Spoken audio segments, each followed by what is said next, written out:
শিক্ষার্থী বন্ধুরা, আসুন আমরা এখন এ ধরনের একটি সার্চ বাটন ওয়েবসাইটের জন্য কিভাবে করতে হয় সেটি দেখব। তো এটির জন্য আমরা একটি রাউন্ডেড রেক্টেঙ্গেল টুল নিয়ে নেব এবং রেডিয়াস 10 রাখব। আমরা আপাতত যে কোনো একটি কালার দিয়ে নিই।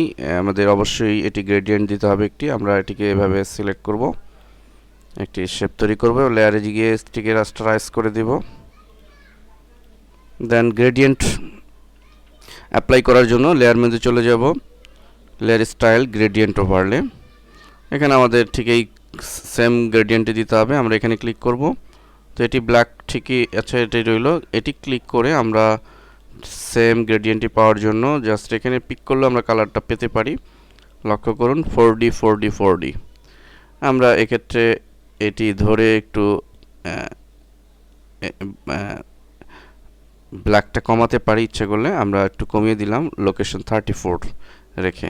আমরা এই হোয়াইট অংশটুকু যদি নিচের দিকে রাখতে চাই তাহলে এভাবে অ্যাঙ্গেলটাকে ঘুরিয়ে 90 ডিগ্রি দিয়ে দিব। দেন ওকে, সাথে আমরা একটা স্ট্রোক দিয়ে দিব ব্ল্যাক কালারের এবং স্ট্রোকের 1 দিয়ে দিব। এবং সার্চ বাটনের এই সিম্বলটি আনার জন্য কাস্টম শেপ ক্লিক করে আমরা এখানে শেপ দেখতে পাবো।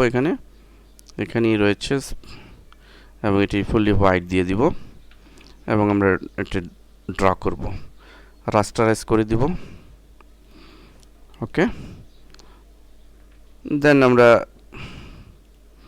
সার্চ এই লেখাটিকে এখানে লিখে দিব। হয়ে গেল আমাদের সার্চ বাটন। তো আমরা যখন ওয়েব এলিমেন্টস তৈরি করব তো আমাদের এই ধরনের সার্চ বাটনও আমরা তৈরি করে রাখতে পারি, যেগুলো আমরা গ্রাফিক্স রিভার্স সাইটে জমা দিতে পারি আর্নিংসের জন্য। ধন্যবাদ সবাইকে।